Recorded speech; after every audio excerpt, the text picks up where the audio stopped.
Welcome once again to the weekly highlight show for the Meiji Yasuda J1 100-year Vision League. Machida Zelvia fell just short at the last in the final of the ACL Elite, but their battling performances throughout were a source of pride for the entire J.League. They return with their heads held high after a superb runners-up finish. But there's no let-up for any club now, as the Golden Week holiday period in Japan kicks off a busy spell of football back home.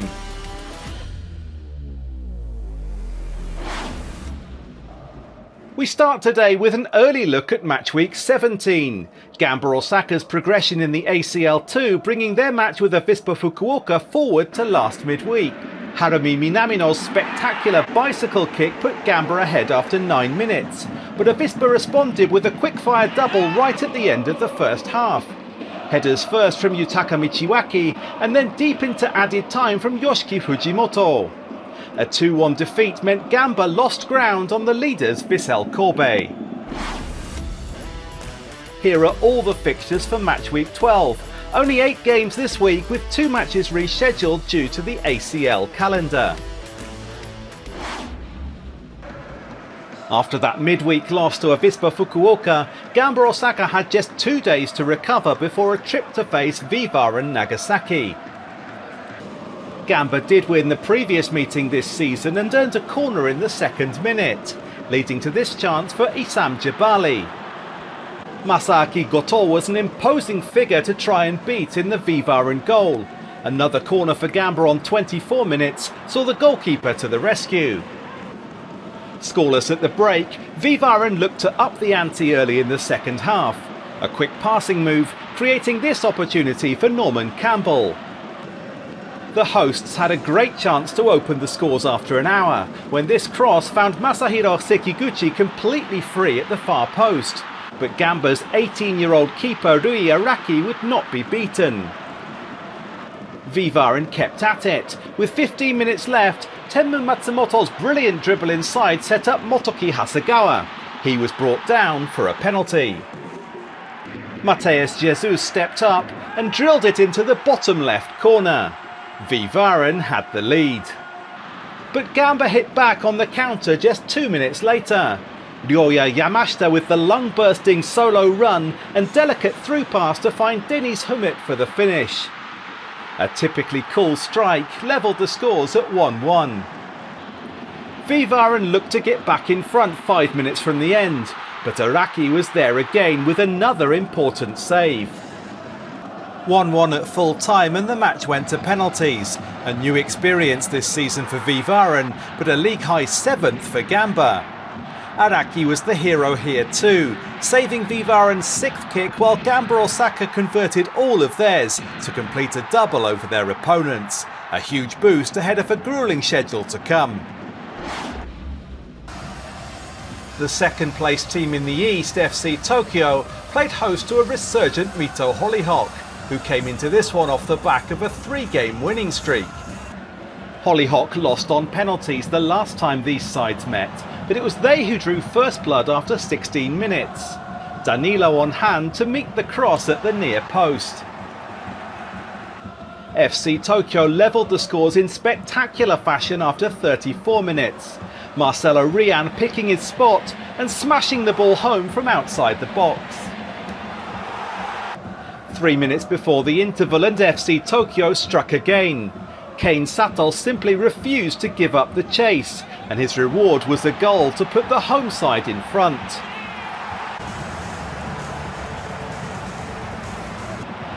The first half wasn't over yet. In added time, Marcelo Rian won a penalty and stayed cool to slot it into the bottom right corner.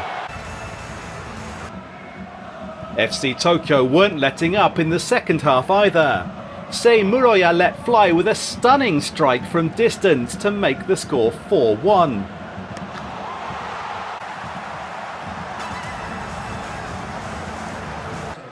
Hollyhock fought back 2 minutes later.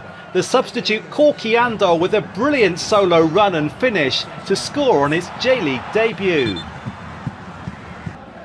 But FC Tokyo still weren't done. On 74 minutes, Marcelo Rian cut the ball back for the young Japan international Ryunosuke Sato. A 5-2 victory for FC Tokyo to complete the double over Mito Hollyhock. Back in the West, 4th placed Shimizu S-Pulse took on 3rd placed Nagoya Grampus, with just 1 point separating the sides in the table. It was Grampus who opened the scoring in the last minute of the half, when this floated cross found the head of Yudai Kimura. That's 3 goals in as many games for Kimura, and a 1-0 first half lead for the visitors. Just before the hour mark, and Grampus nearly had a second, winning the ball in the S-Pulse half to send it through for Asano to fire just wide. 2 minutes later, S-Pulse should have had a chance of their own after this superb pass from Mateus Bueno, but it wasn't matched by the finish. The home side kept at it. Some brilliant link-up play on 71 minutes set up this opportunity for Oh Se-hun, but he couldn't quite keep his effort on target. In the end, Grampus sealed the victory from a corner with 3 minutes remaining. Shungo Sugiura pouncing on the loose ball to give Nagoya Grampus a 2-0 victory and a double over Shimizu S-Pulse. Next up, 2 sides short on form and desperate for a win. Urawa Reds were on a 6-game losing streak as they hosted Yokohama F Marinos, who had lost 3 on the spin themselves. F Marinos failed to score when they lost at home to Reds in February, but they struck first here in the 21st minute. Intercepting the ball deep, working up from left to right, and finally into Riku Yamane with the finish. Reds looked to respond quickly. 7 minutes later, a cross from the right found Takuro Kaneko in front of his marker. He headed home to level the scores at 1-1. The home side kept up the pressure and hunted a second in the 39th minute, winning the ball back and sending a superb pass through to Ryoma Watanabe. But he was denied by an equally good piece of defending from Taisei Inoue.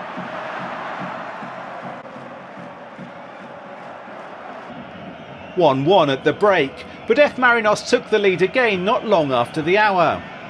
Kota Watanabe rising highest to head in the cross from Jordi Crooks. A fine piece of hold-up play from Kaina Tanimura on 79 minutes started the move which led to F Marinos' third, working the ball out onto the open left side and finally back in for Jun Amano to finish. He needed 2 attempts but kept his composure nicely to make the score 3-1 to the away side. A late onslaught from Reds did force an own goal in the 90th minute to bring the scores back to 3-2, but that was as good as they could manage. Yokohama F Marinos gained revenge for their defeat earlier in the season and put an end to their losing streak. Now let's take a quick look at 3 other matches from this round.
Finally, our last game in the West as Sanfrecce Hiroshima took on Cerezo Osaka. Both sides were on 2-game winning streaks, but it was Sanfrecce who took the spoils in their previous meeting.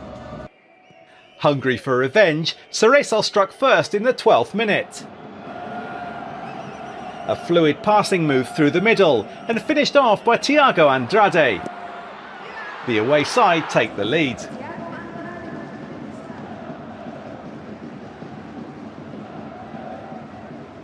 "33 minutes in and Cerezo were on the attack again.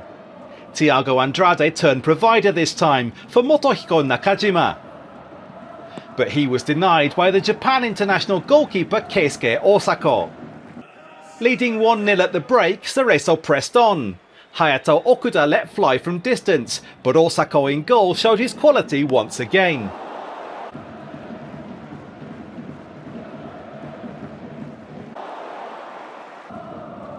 Sanfrecce started to build some momentum as they hunted for an equaliser with 20 minutes left. Kosuke Kinoshita's header kept out by the former Japan international Kosuke Nakamura. The home side went on the attack again in the 86th minute. This probing ball across the box forcing the defensive error, and an own goal to level the scores late on.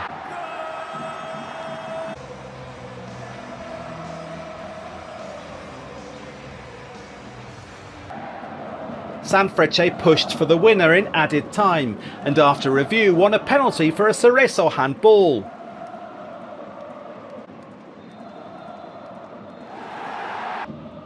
Kinoshita kept his cool under pressure to make the final score 2-1. A very late turnaround for Sanfrecce Hiroshima to claim their 3rd straight win and complete the double over Cerezo Osaka.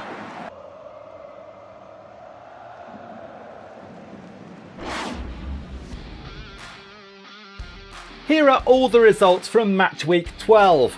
Despite that 3-day turnaround, the ACL2 finalists Gamba Osaka showed real grit and determination to eke out a victory on penalties. Next, the provisional standings, with the number of games played varying slightly from club to club. In the East, the top 3 remain unchanged from last time.